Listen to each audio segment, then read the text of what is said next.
Hi friends, आपका स्वागत है हमारे चैनल एवरीडे न्यू में। दोस्तों बात करेंगे इस वीडियो में हम लोग रेलवे की अपकमिंग नई भर्ती के बारे में। देखिए दोस्तों, नई भर्ती को लेकर के रेलवे मंत्रालय का एक बहुत बड़ा ऑफिशियल अपडेट आया है। रेलवे नई भर्ती का इंतजार कर रहे छात्रों के लिए एक तरह से पूरी खबर है। तो मिनिस्ट्री ऑफ रेलवे का क्या फैसला आया है, इसके बारे में पूरे डिटेल में बात करने वाले हैं फ्रेंड्स। और क्या ओपन कैटेगरी की भर्ती, जिसके लंबे समय से करोड़ों छात्र इंतजार कर रहे हैं, क्या डायरेक्ट रिक्रूटमेंट कोटा के मात्र 25% ही वैकेंसी नई भर्ती देखने को मिलेगी, तो ये भी हम लोग जानेंगे। वीडियो को अंत तक जरूर देखेगा ताकि सारे डाउट्स आपके क्लियर हो सके। और जो लोग चैनल पे नए हैं वो जल्द जल्द चैनल को सब्सक्राइब करके बेल बटन दबा दीजिएगा रेलवे भर्ती की पल पल की अपडेट के लिए। दोस्तों मॉक टेस्ट के लिए जिन्हें भी टेस्ट टू पास बाई करनी है, देखिए उनके लिए आज लास्ट डेट है दोस्तों। यहाँ पे सबसे कम प्राइस में बाई करने का 31 अक्टूबर को यहाँ पे ऑफर समाप्त हो रहे हैं। और अभी सबसे भारी डिस्काउंट देखने को मिल रहा है फ्रेंड्स। ईयरली टेस्ट टू पास 499 वाले मात्र आप लोग 224 रुपए में बाई कर सकते हो। वही yearly test to pass pro की बात करें तो इस पे और ज्यादा डिस्काउंट है। 699 वाले मात्र 269 में बाई कर सकते हो। इसके बाद जितने गवर्नमेंट एग्जाम है, रेलवे के सारे एग्जाम के mock test, SSC, banking, different government exam, state government exam, सभी के मॉक टेस्ट आप लोग लगा सकते हो। बाई करते समय कूपन कोड में टाइप करना होगा NEW, तुरंत ही आपको एक्स्ट्रा 10% ऑफ मिल जाएंगे। और ध्यान रखिएगा फ्रेंड्स, यहाँ पे नवंबर से ये लोग टेस्ट टू पास का प्राइस भी बढ़ाने जा रहे हैं, तो बिल्कुल भी इस ऑफर को मिस मत कीजिएगा। वीडियो के डिस्क्रिप्शन बॉक्स में लिंक मिल जाएगा, वहां से चेक कर लीजिएगा और आप लोग यहाँ पे बाई कर लीजिएगा। देखिए फ्रेंड्स, ये रही वो circular A order, government of India, ministry of railways, railway board, new Delhi, dated 30/10/2023, latest update है। यहाँ पे सर्कुलर नंबर मेंशन है, द जनरल सेक्रेटरी AIRF। अब AIRF कौन है, तो all India railway man federation है, उनके रिगार्डिंग है। यहाँ पे देख लीजिए सारा कुछ। डियर सर, सब्जेक्ट में देखिए general departmental competitive examination GDCE for filling up 25% of direct recruitment quota vacancies regarding. अब इसमें देखिए सिर्फ GDCE की बात नहीं हो रही है, पूरी वीडियो को आप लोग देखिएगा तभी आपको समझ में आएंगे। यहाँ पे बोला गया है कि जो भर्तियां 25% डायरेक्ट रिक्रूटमेंट कोटा वाली दी गई है GDCE भर्ती के रिगार्डिंग, उसको लेकर के यहाँ पे एक नया इशू क्रिएट हुआ है फ्रेंड्स। और एक बड़ा डिमांड इन्होंने किया है AIRF वालों ने। अब इसमें देखिए कि क्या डिमांड इन्होंने किया।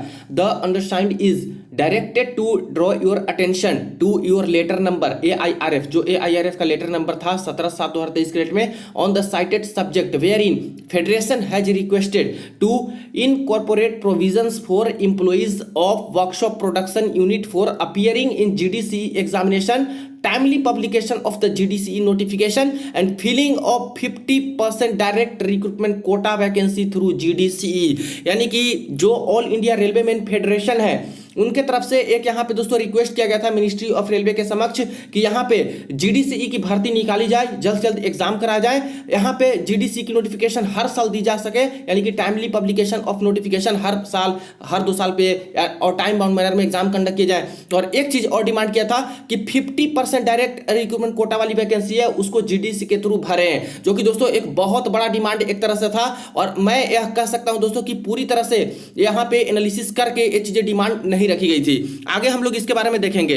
It is advise that board's letter dated 20/6/2023 copy enclosed inter alia states that application may be invited from eligible serving employee including from related production unit as per extant norms for the critically safety category of zonal railways other than workshop, that is ALP technicians, junior engineer and train managers जैसे कि goods guard. तो railway मंत्रालय का कहना है कि हम लोग 20/6/2023 के डेट में ही नोटिफिकेशन जारी कर दिया था और हर जोन को मैंने आदेश दे दिया था कि जो क्रिटिकली सेफ्टी कैटेगरी वाली पोस्ट है, खास करके असिस्टेंट लोको पायलट की, टेक्नीशियंस की, जूनियर इंजीनियर की और ट्रेन मैनेजर की, इस पे GDCE के थ्रू भर्ती कराई जाए। All zonal railway have issued notification, सारे के सारे जोनल रेलवे ने नोटिफिकेशन भी जारी कर दिया है। The preparation for the GDCE is already underway in all zonal railway. और जो GDCE भर्ती का एग्जाम कंडक्ट कराने की प्रक्रिया है, सारा कुछ जोनल रेलवे के अंतर्गत अभी चल रहा है। यानी कह सकते हो कि नोटिफिकेशन भी आ चुके हैं, सब प्रक्रिया हो चुका है, टेंडर फाइनल हो चुका है।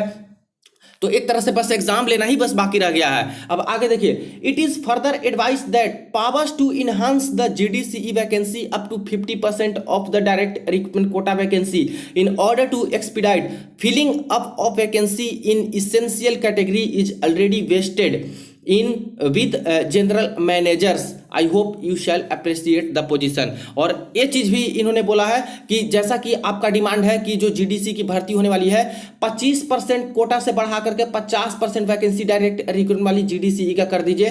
तो इसके बारे में मैं बता दूं कि ये जो ऑर्डर है वो यहाँ पे जैसे कि जल्दी से जल्दी प्रक्रिया हो सके और जल्दी से जल्दी जो सीट खाली है वो वैकेंसी भरी जाए, इसके लिए जो 50% की बात आप लोग कर रहे हो, ये यहाँ पे ऑलरेडी जनरल मैनेजर के पास आदेश दिए गए हैं। यानी कि जो पूरा का पूरा जो पावर है वो जनरल मैनेजर में निहित है। तो देखिए यहाँ पे एक चीज है कि रेलवे मंत्रालय ने जो यहाँ पे AIRF all India railway man federation का ऑर्डर यहाँ पे डिमांड रखा गया था, इसको दोस्तों पूरी तरह से खंडन भी नहीं किया है, इसको रिफ्यूज भी नहीं किया है और ना इसको पूरी तरह से माना है। इसको बोल दिया है इन्होंने कि 50% की जो बात आप लोग कर रहे हो वैकेंसी को बढ़ाने का डायरेक्ट रिक्रूटमेंट कोटा वाली GDC के तहत, तो ये पूरा का पूरा जो पावर है हम लोगों ने जनरल मैनेजर को दे रखा है। यानी जनरल मैनेजर चाहे तो ये जो 25% कोटा की वैकेंसी है लगभग 15,000 के आसपास सारे जोन को मिला के दोस्तों ये वैकेंसी निकली। ALP की, टेक्नीशियन की, जूनियर इंजीनियर की, इसके बाद गुड्स गार्ड की, ये सब की निकली है। सभी जोन को वैकेंसी को देखा है तो 15,000 के करीब है। तो जनरल मैनेजर के पास पावर है कि चाहे तो ये वैकेंसी बढ़ा सकते हैं, घटा सकते हैं। बाकी इन्होंने खुद इस तरह की रिफ्यूज नहीं किया कि हाँ ये चीज मैं नहीं मानूंगा, चाहे कुछ भी चीजें चाहे मैं बढ़ा देता हूं, ऐसा कुछ भी नहीं, ये सब भी नहीं किया, ना रिफ्यूज किया और यही चीजें बोल के निकल गए कि जनरल मैनेजर के पास ये ऑर्डर है तो चाहे तो ये कर सकते हैं। अब दोस्तों ये चीज इन्होंने एक चीज और लगा रखा है, देखिए जो 20/6/2023 के डेट में नोटिफिकेशन आई थी उसका पूरा का पूरा इन्होंने नोटिफिकेशन निकाल रखा है कि कैसे हम लोग यहाँ पे भर्ती दे रहे थे, ये सारा कुछ इस तरह से निकाल रखा है।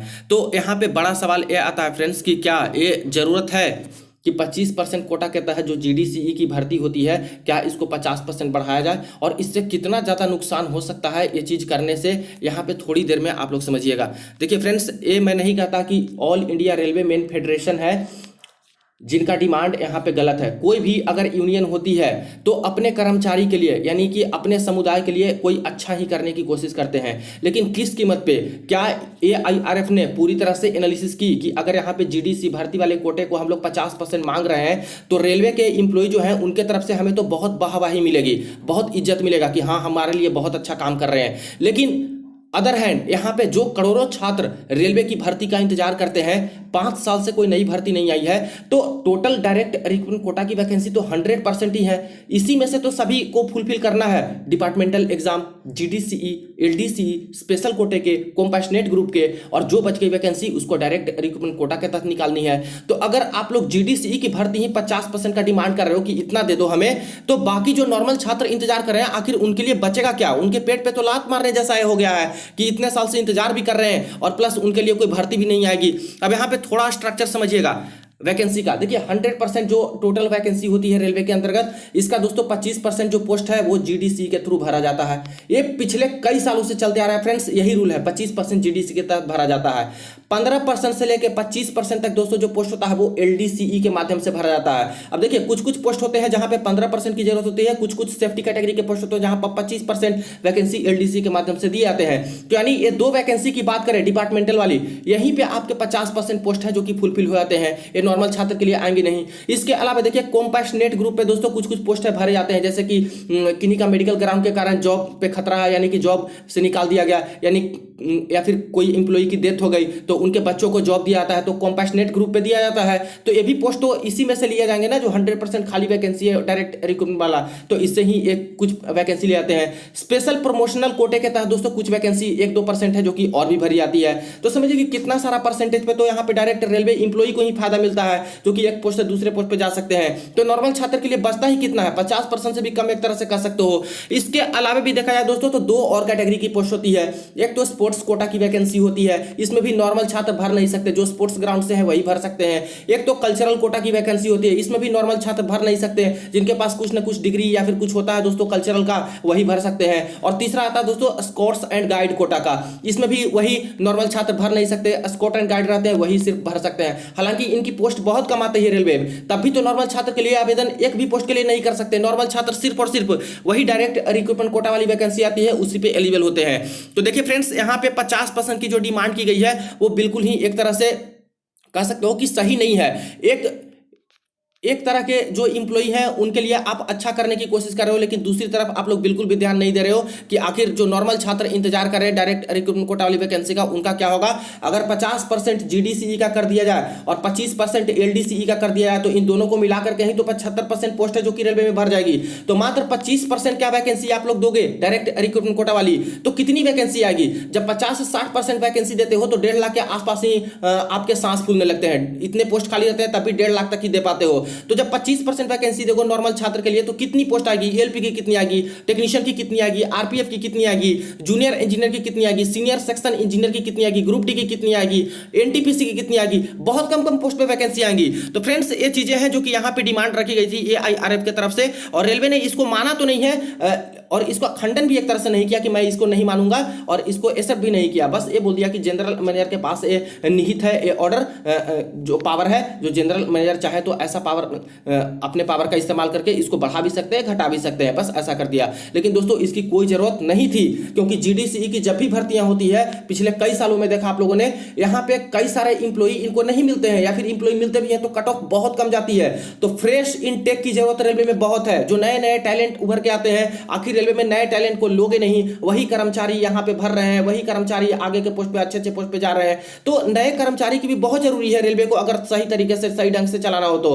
हालांकि कुछ रेलवे इंप्लॉई को मेरी बात बुरी लग सकती है, लेकिन दोस्तों ये सच्चाई है कि अगर अभी आप लोग ज्वाइन नहीं होते, अगर नॉर्मल छात्र होते, तो ये जो ऑर्डर इस तरह से जो मांग कर रहे हैं एआईआरएफ वाले, इसके बिल्कुल भी विरोध में रहते हैं। अब देखिए जो इंप्लॉई यहाँ पे ज्वाइन कर लिए नए वाले, हो सकता है कि उनको बहुत अच्छा लग रहा हो कि यहाँ पे एआईआरएफ ने हमारे बात मानी है, और अगर 50% कर देते हैं तो एकदम इजीली नॉर्मल कम कम नंबर लाने पे हमारी पोस्ट अच्छी अच्छी लग जाएगी, हमारे लिए तो बहुत अच्छा साबित होगा। लेकिन सोचिए कि क्या आपके घर में भाई बहन नहीं होंगे छोटे, क्या आपके बच्चे नहीं हैं, या फिर बच्चे होंगे नहीं, तो आखिर अभी आपके लिए अच्छा साबित हो रहा है, तो जब आपके भाई बहन हो सकते हैं कि 4-5 साल बाद, या फिर आपके बच्चे हो सकते हैं कि बड़े होने के बाद जब रेलवे में जाना चाहे, और उस समय ये ऑर्डर बताया जाए रेलवे की तरफ से कि ऐसा ऑर्डर है, मात्र 25% डायरेक्ट रिक्रूटमेंट कोटा की वैकेंसी देंगे, तब क्या हाल होगी? तब तो इतना मुश्किल हो जाएगा नॉर्मल छात्र को रेलवे में जाने के लिए। आप लोग खुद यहाँ पे इसकी बुराई कीजिएगा इंप्लॉई होते हुए कि आखिर ये ऑर्डर क्यों जारी किया। तो हो सकता है अभी अच्छा लगे, लेकिन बाद में यही चीजें बुरी लगेंगी। तो दोस्तों ऐसा नहीं है, जो पहले सालों से चली आ रही थी जीडीसी का उतना ही रहना चाहिए,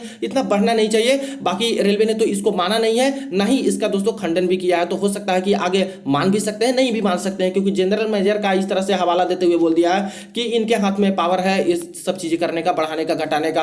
हालांकि मैं इस बात से भी असहमत हूं, रेलवे का जो ऑर्डर आता है, जैसे कि नॉर्दर्न रेलवे दिल्ली में जो यहाँ पे जीडीसी कोटा की भर्ती निकली, सबसे बड़ा जोनल रेलवे है फ्रेंड्स, लेकिन वैकेंसी कितना दिया है? मात्र 250। कहां से ये सही चीजें है? बिल्कुल सही नहीं है। कई जोन में आप लोग 1000 वैकेंसी दिए, कई जोन में 800-900 दिए, और नॉर्दर्न रेलवे जैसे इतने बड़े जोन में 250 वैकेंसी दिए।